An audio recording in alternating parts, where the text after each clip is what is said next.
Sorta Ridiculous is sponsored in part by Drunken Cobra. Drunken Cobra is a diverse, inclusive neighborhood pub in East Tosa. It offers year-round weekly events like karaoke, music performances, and stand-up comedy. Drunken Cobra is located at 6818 West North Avenue. Drunken Cobra, obey the snake. Again, I forgot to snake. I forgot Wilson. And what's messed up is he's in my bag right now. Got the snake in the bag. All right, folks. It's time for another episode of Sorta Ridiculous. Smash the button. Smash the button. 2 times now, y'all. Cha-cha, real smooth. Do, do, do, do, do, do, do, do, do, do, do, Ipanema. Yeah. That's very. Is it the same intro song every time? No. Sometimes I do the cha-cha slide. Oh, nice. Cha-cha, real smooth. Rest in power, dude. Hell yeah.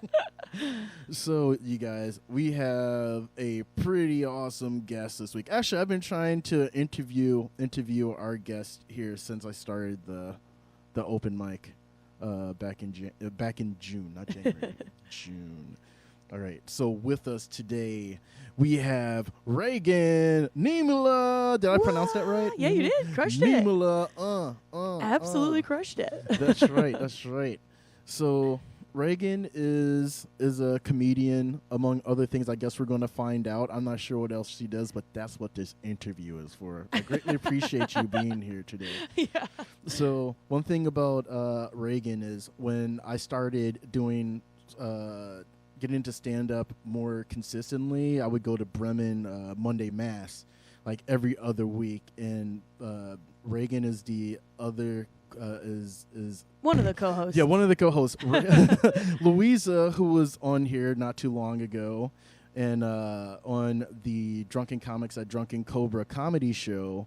Yeah, Raegan is actually going to be on the December 9th show at Faklandia, which is, I believe, we're calling it the Hazy Holidays comedy show. No, the Hazy Ha-Ha Holidays. Yeah. Hazy Ha-Ha Holidays comedy show. You've got one of your own jokes in the title. Oh, exactly. No, the marketing's going to be nuts for this. Come to find out that I've been working on this one for like 2-3 years. Whoa. Because Hazy Holidays is a theme that I had for my card game. Okay. And it never quite took off, or I was never really done in time to have it ready for the holidays. Okay. But yeah, I'm ready this time. Let's go. Y'all be looking out for some Two Forks type stuff. All right, so let's get into it. You ready for these questions? I'm ready for the questions. All right. Answer these questions 3. All right. So, question 1. Yeah. What is something sort of ridiculous about you? Something sort of ridiculous about me is that I love running. I'm a huge runner, but I also am a very well-known chain smoker. Hell yeah. How does that work? I don't know.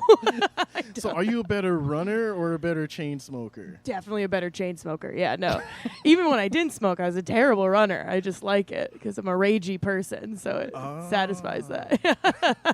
No, that's what. So how long have you been running recreationally? Like since I was like a freshman in college, which is around the time that I started smoking.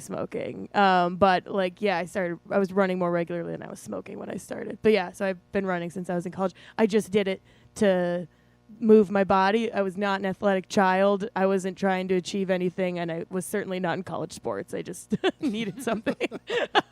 I feel like your running was probably a justification for chain smoking. Oh, yeah, no, for sure. Amongst other vices. Oh, that's what college is for. Exactly. Vices. Where'd you go to college? I went to UW-Madison. Yeah. Oh, she's a Badger. We got a Badger in the house. Blah. Hate it. Gross. I have an interesting relationship with Madison, but we'll save that for another time. Yeah, no, I'm definitely I'm on the critic side with you, if that's where you stand. Yeah, it's a bubble. It's a bubble. It's a bubble, and it's way too expensive. Yeah. It's a major disservice to the state all around. All right, this is a hot take. So is State Street overrated? Way overrated. Willie Street all the way. Dude. Go to Atwood neighborhood even. That's where Madison gets goofy. That's where the weirdos are. Wait, where at? Atwood neighborhood. So you go neighborhood. down Willie, you keep going down Willie Street, then Willie turns into Atwood, and that's like the Atwood neighborhood. Yeah. You know, one of my favorite places out on Willie Street is Burrito Drive. Gone. Are you serious? Yes, R.I.P. No. I know. I used to live 2 blocks up from it. Are I you was on serious? Spate. Yeah, I was on Spate and whatever that intersection is there. Something with a B. But yeah, no, that end, did you know the Thai place? I think it was I think it was just called Pad Thai or Mai Thai or something like I that. believe so. I forget. Oh. Both of those places, beloved in my heart, both gone forever. You know what? COVID got them. It's so sad. That is awful. The only thing that would be a good replacement for those, considering what the location looked like, Yeah. would be like a game shop. Sure, Like, yeah. like Sweaty A D&D. family video. Bring back a family video for that corner in particular. Right. Oh, Get a that is so GameStop funny. in there. Right. Oh, man. No. They used to, I don't know, sorry, what was your name again, dude? Brandon. Brandon. I don't know if you'd ever been there, but they would put tater tots in their burritos. It Dude. was What? Oh my in God, that's tots amazing. in the burritos. It was Yeah. insane. I liked their. There was one that they had where it said egg in the title, whatever, but there wasn't actually any egg in the title or in the burrito? No, it was hollandaise sauce. I was like, yeah, there's egg in the hollandaise, but there is no egg in it. yeah. I was like, you need to add some egg to that, bro. You know what? I guess they deserved it. You know who didn't deserve it? Fatty Sam's. Fatty the Sam- Fat Sandwich Company. Where was that? That was on State Street, actually. I don't remember that place. That place was amazing. They had this Fatty thing called Sam's. the Fat Magnum. Yeah. It had. This is appropriate. Yeah, I mean, yeah, most I definitely. love it. Yeah. It had chicken tenders. It had like a cheeseburger in it minus the bun. It had egg in it, French fries, Sure. ketchup, mayo. I'm a fat kid. So Yeah, it's it just came with like- insulin. That's great. exactly. And where I was visiting, my partner lived on Langdon, which was like literally just a block, like Yeah, on yeah, yeah. Sorority Row. Okay, like so I know frat where this row. place was then. Yeah. Yeah. So I would order it and then like run, get there in like 5 minutes, and it was already ready. It was like my Sick. justification for ordering. So great. No, we love Fatty Sam's. That's great. I wish I had known. Well, it bees like that. Yeah. R.I.P. R.I.P. for sure. Okay, so question 2. Yes. What is something sort of ridiculous to you? Something sort of ridiculous to me is everybody hates Sundays. What? Doesn't it feel like everybody hates Sunday? The day Sunday? I guess regular like 9 to 5ers maybe. Yeah, I think that's where a big part of it comes from. Mm-hmm. But even I feel like people are like, oh, it's like the end of a week, and I'm like, nah, it's the beginning. Oh, okay. So you don't see it as the weekend. You see it as like a nice. It's like fresh the start ramp to it? up, yeah. So we go again, and I think that's maybe because I host my open mic on Mondays. Right. So I'm always excited on Sunday because I'm like, tomorrow's the night. Like we're doing sense. Monday Mass tomorrow. Yeah. Right. That's why I like Mondays, because I have Yeah. my open mic on Tuesday. Like, oh yeah, it's on. That's hilarious. It's good. Yeah. Dang, it's all perspective, you guys. It's all perspective. Yeah. I don't know, people like go get a Bloody Mary. What are you doing? Why are you wasting your Sunday? Right. and Sundays are great. Sunday fun days. Sunday fun What, do day. people like just tell themselves that and don't believe it? It's like, oh, it's Sunday fun day. I don't know. I think it's like this whole like obsession with the Sunday scaries, and they're like, well, I'm gonna have to go to work tomorrow, but it's like, hey, we're gonna have to do that for our entire lives. Get used to it. Start making the most of your Sunday. Stop it. Although a lot of my friends right now are just depressed about Sundays because the Packers are so crappy, but I don't know. Yeah, that's a whole other I haven't thing. been paying attention this season at all. See, I'm not a sports fan, Yeah. so I'm not a Packer fan anyways. So I'm a sports fan, but I'm not a Packer fan. So are you a I'm Packer a fan? No, I'm a Steelers fan. Really? Yeah, nothing against the Packers, even that Super Bowl. But yeah, we just played last Sunday, and That Super we Bowl. gotta be one- that Super Bowl. Yeah, I like the stare one into the they've gotten. void.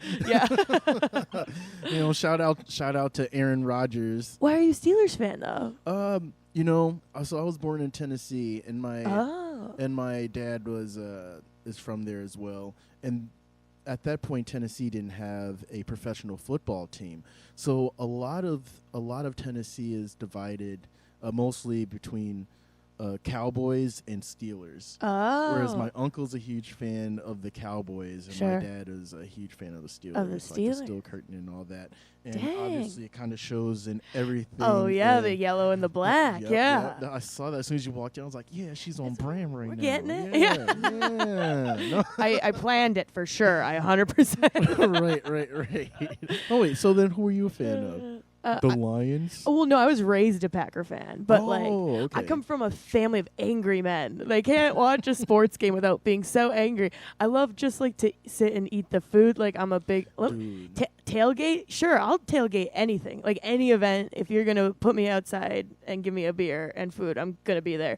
But I just don't like the angry part. People get so upset about football. Everybody's mad about Aaron Rodgers. Right, aspect of right. it, yeah. Yelling at the TV, like, oh man, And, the picking it Dave up would and get thinking into about it. like destroying it. Yeah, no, my dad's that joke I have about my dad and his high blood pressure is not a lie. Oh my God. That's my dad. Dude. He's an angry fella, and I love him. But The one of my favorite jokes about actually a couple about you and your dad yeah, is was the high blood pressure and like the heart attack thing with Yeah. the using the snooze button like Oh, over on and his over phone. again. and I'm his Dude. daughter. I'm literally the same person. Like I'm sure he's had like a quadruple bypass, and I'm like on the road to my own. I'm so that's our legacy as a Niemela. But yeah, no, that's 100% true. He's a big snoozer in the morning. Are you a snoozer, or you just get up? I feel like you're so happy all the time. You must I'm a just get up and snoozer. attack the day. No? Well, it You're depends. really This comes from a very this smile comes from a very, very dark place. Of slumber. Between intrusive thoughts and between intrusive thoughts and sleep apnea, I'm pretty sure. Oh, you got sleep Yeah, apnea. Damn. I think so. I don't know. It's not diagnosed. No. I am very happy.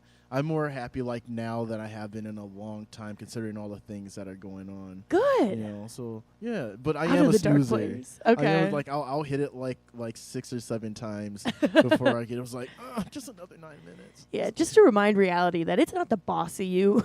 You know what? That's a good way to look at it. Yeah. I like that. I Taking love back that even. control. So the second joke that I love about your dad Yeah. is like when the whole gun thing. Oh yeah. And like the comparing it to like having jeans, whatever. It's like, Yeah. oh yeah, about to some dudes. Yeah. My dad bought me a gun that I did not want. This is in the joke. Oh, how fun. I do not want. I don't know how to use it, and I'm pretty sure I'm legally not allowed to have it. And that's true because he like, yeah. So come and get me, MPD. No, because he bought it, and then he's like, you're allowed to gift it. You can just gift it. And I was like, immediately? You can just buy a gun and immediately gift it? No, you can't. You're not allowed to do that. I looked it up. And I'm also pretty sure it's not supposed to cross state lines. So I'm going to sneak it back into his house eventually. It's like in the box under my bed, legitimately, because I don't want it. I'm just going to sneak it back into his little man cave. Right. Oh, you shouldn't put it has- under your bed for the monsters. The monsters that are under your bed are just gonna come out and be like, "Brace yourself, fool!" It's in like a suitcase. Like not even my cats can get to it. Like I just okay. wanted it as like enclosed. If I had a safe, I'd put it in there. Like if I had a PO box or something, I would lock it away. Or not a PO box, but like a safety deposit box, I would do that. But yeah, no, I just don't want it. But yeah, it was the most uncomfortable experience of my life. Was being like the guy was like handing me guns, and I was like standing there with my dad. My dad was just looking at me with like the proudest look on his face. He was like, "Look at my baby girl, holding that 9mm. Look at her." And I was just like limping it. It was so limp in my hand, like, What do I do? Is it like a handbag? And I've shot guns before, but like they were like my dad's guns, right? So Yeah, he like hands it to me. It's like loaded. There's a target. I shoot it. I give it back to him. But this was like they were like, you pull that out. This is how you do it. And I was like, I don't want to know any of this. I just don't like it. Well, you just had to John Wick it, which I haven't finished the whole. Maybe John if I was Wick wearing movie. a suit, then I would have been like, oh. right, Ready right. to go. You're trying to f up some dudes. Yeah, that's right. Oh, jeez. All right. So, question 3. Yeah. What is something sort of ridiculous that has happened to you? I would say I don't have like a specific answer for this. I just feel like comedy in general is the ridiculous thing because I do feel like it happened to me. Like I do not feel like at any moment I like chose it.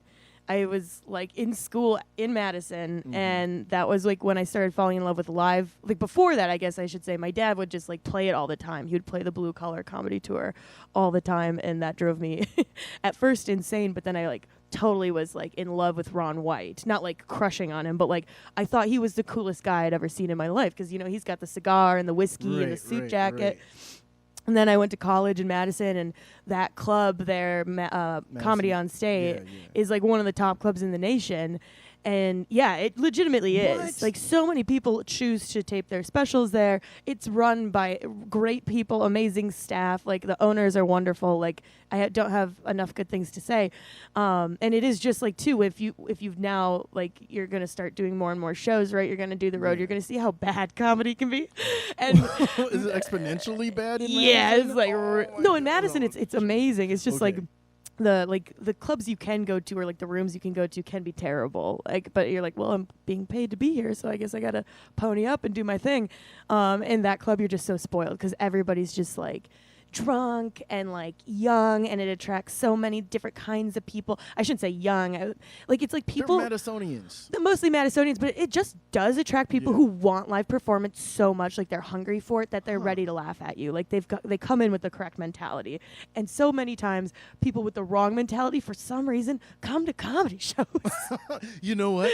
I get that. I think it's because we're all like fractured or something in some way. Is that a thing? Do you think that that there's something like just off kilter, just kind of off center about most comedians? I think that's very true. I think and that's why I think it was like this thing that I didn't want to like actively choose for so long. It was like this thing that was like, this is the only place you fit. You you silly goose. Sorry, I was trying not to swear right there.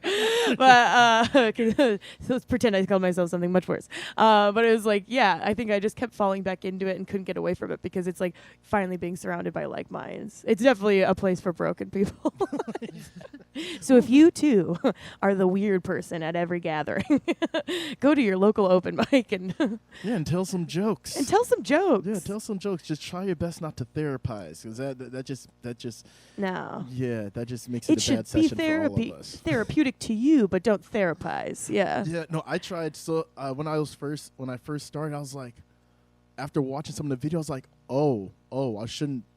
I was a bit too vulnerable right there. I should not have said that. That happens though. That's like part of the process is like figuring out like, is this something that I want to talk about, or is this something that's funny? And like it seems like such a simple question, but it's not. And like you learn that more and more as you go along, for sure. Like talking about my dad, for example, I never used to talk about him because he just drives me nuts. Especially his health drives me nuts because he like should be working on himself so that he will live for my whole life and never die.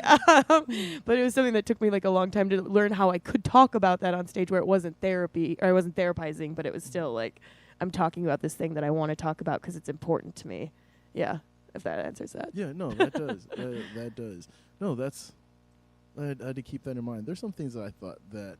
Well, one of the things I talked about a bit too early before it was like refined was my psychotic break that happened like 7 years ago now? Something like that. Like 7 years ago. Yeah. Man, the crash was spectacular, man. I mean, well, you had a psychotic break. Why don't you tackle that in 3 minutes, Darren? Because that's how long your set is. So exactly. It's what was funny about it is because it was like a crescendo of all these awesome things. I had literally just had a banner year the year before. Sure. I'll get to that like on stage. But yeah, when the crack happened, I remember specifically the Kanye West album, The Life of Pablo, was like that was my jam. I listened to it every morning. I was like, it's like going to church. Yeah, talking to God and all that stuff. So we cool. Heck yeah. Heck yeah. Right? No, but it looked good from the inside. In either case. Okay. How long have you been doing comedy? 6 years. In October. That was 6 years? October 2nd was my 6-year anniversary. Yeah. Dang. It's a long time. It's too long of time. And yet not long enough. Yeah. So like, how do you feel your journey has been from year to year? I hear that the first year is like your a really fun year and the second one is like kind of hard or something? Like, what's your thoughts on that based on where you are now? Yeah, I think that's like true of most people, and that was definitely true of me. Like the first year I was like full of ideas, and it was like low stakes, like because you have no expectations either, right? Like nobody expects anything from you, which is nice. And like it's not like I have a ton of expectation. I'm a 6-year comic in the Midwest. I don't matter in the grand scheme of comedy as a landscape, but it is like the pressure has increases every year to like write newer stuff that's better than your old stuff. And that first year I was really lucky to be like super productive and write really good stuff. So that was my experience. First year was great. Second year was okay. Third year got a little bit better. And then the fourth year was the pandemic. Right. Yeah. So that kind of pumped the brakes on everything. And it was crazy because I had just the year before started getting like kind of big stuff. Like I had started doing weekends at Comedy on State the year before. Whoa. Weekends at Skyline, and was opening for some really cool people. And then pandemic happened, and I came out of the pandemic with literally no memory of how I did comedy. I just like really did not know. And it's so well, you can really tell like too. I still have sets on my phone from 2018, and I go back and I listen to them, and I sound like a maniac to me. I'm like, who the heck was that person? That's crazy. But so I think it was actually a good thing that the pandemic happened, because like my life shook up in a lot of ways. No, I feel you. Like I had a breakup, started living on my own, all this stuff that really makes you, I think if you want to do comedy, like ideally, at least when you're starting, like having no distractions is the best. Not that a partner is a distraction, but it is harder to manage those two things at the same time. It's terrible. And that's why I'm still single, is because I'm like, a partner is a distraction. Who wants me? I'm too funny for a partner. Nah, suck on that. You're a burden. I'm a You terrible want to be the human butt being. of my jokes? Yeah, no, legit. So, but yeah, so it kind of worked out, though, the pandemic for me, honestly. Which is get another horrible thing to say, but you got to make the most of that crap, you know? Of course. Yeah. No, definitely. I feel like I definitely had a huge growth during that time. Because, Sure. you know, you didn't feel obligated to go anywhere or No. you know, even invitations like, you see, I would totally go, but pandemic. Pandemic, You know, yeah. I don't know, y'all might not be wearing masks and stuff, even if you are. I mean, Get 'em. No. right. But you can always rely on parking, because I was also Yeah. living in Ozaki County at that time. Sure, You were? Yeah, I lived in Ozaki County for almost like 10 Wait, so you're from Tennessee? yes, I spent most of my life in Milwaukee County. Actually, Ozaki County? well, I lived in Milwaukee County, and then I lived in Ozaki for probably like 12 years. Oh, dang. Yeah, so Okay. I lived in Belgium, Wisconsin, and I lived in Mequon. And in Mequon. Wow. Yeah. You were bougie. I am so bougie. You wouldn't believe how bougie I am. I was just in Mequon last night. Yeah? How did it make you feel? Uncomfortable? It made me feel so decrepitly poor. Like I will never financially recover from just driving through this neighborhood. No, I always felt uncomfortable because I think it used to be a sundown town. was it? Probably. Probably. Mequon? Oh, it was for sure. No, messing, but yeah. No, I was there. Sorry, also it took me a minute to remember what a sundown town is. Because I'm a white woman. I was there to pick something up from Facebook Marketplace, and the woman would not haggle with me. And then I pull up, and she's living in a mansion, and I was so angry. And not haggling? Not haggling in a mansion. Get out of here. I guess that's why she's got one and I don't. That's probably why. She knows her worth. It's like $30 for this mirror. Oh my god. So are you a huge fan of Facebook Marketplace? I just got into it because and I don't really talk about my day job in terms of comedy things because I shouldn't. But I just got a new office. Sorry to be like super mysterious on air. Just to leave the audience wanting a little more. But I got like a brand new office, and it's my first time having a space this large. So I've been like trying to furnish it, and I don't own furniture because I live my life like a boy, and I just don't buy things, and I don't put things on walls. And I'm trying to change that and be a woman. And I've been Facebook marketplacing, like everything. Like I got a chair and a plant that's alive. Yeah. It's real. Wait, what? Yeah. You can manage those? I still can't manage one of those. We're going to find out. Otherwise, that was a huge loss of $60.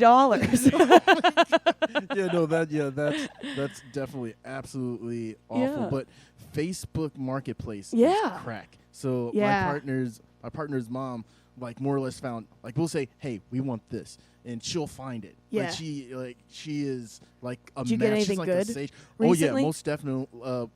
Most recently, I'm not quite sure. It's just everything is trickling in. Yeah, it trickles. It is. Yes. You peruse that crap. Exactly. Yeah, so I'll say like a third of our living room and dining room are Facebook Marketplace and Etsy. Let's Facebook go. No, Goodwill. Goodwill and Facebook Marketplace. Yes, but the Goodwill got the funk. At least you don't get the funk with the with the Facebook Marketplace, unless the house is funky. Right. Wait, so I'm very curious. What was the best find, your greatest find on Facebook Marketplace? Oh man. Well, honestly, like so I'm kind of new to it, but of the things I've gotten recently, I just got this really cool, like mid-century modern burnt orange chair for my office. Ooh. Yeah, which my attorney's gonna. I just said what I do, but which some random person in my office will not like. But probably I feel like they're gonna not like it, but I hope they do because I like it a lot, and it's very comfy and cozy. Because like I think that's just like hard when you have a day job and it's not from home, and you got to be in a corporate setting. You want it to feel kind of like you are home, and that makes it a lot like just sitting in like millennial gray will literally depress me to to the nth degree. So it's like I gotta get some color in here and make it nice and funky, and we're doing it. Yeah. Right. Is it against the law to be outside of monochromatic? I don't think so. I think it's just like my style is like very like kind of like thrifty, vintagey is like what I'm also like developing a style because I've lived like a boy for so long, so I'm like kind of new to this. Like I'm really digging that turtleneck. The turtleneck. See, and this is the thing is my friends are all really good at this, and that's what their style is also. I'm really just like kind of adopting what they do. This is AJ Grill's girlfriend. I don't know. Have you had AJ on the pod yet? Yes, I had him for my four-year anniversary episode. Him and my dad. AJ Grill, or as I like to call him, Stephanie Biagione's boyfriend. His girlfriend Steph. She runs Fresh to Death Vintage in Milwaukee. Well, it's based out of Milwaukee, but it's just online. It's just on Instagram, and this is one of her sweaters. So she's got great stuff. If anybody likes it, follow her. Fresh to Death on. I think it's just Fresh to Death on Instagram. All right. So before we finish here, what are your socials where people can find more information about you? Ooh, probably best one is Instagram. I'm not doing like X or whatever we call it now, whatever BS it is. Yeah. But I'm on Instagram. It's RAEGAN_NIEMELA, Raegan_Niemela.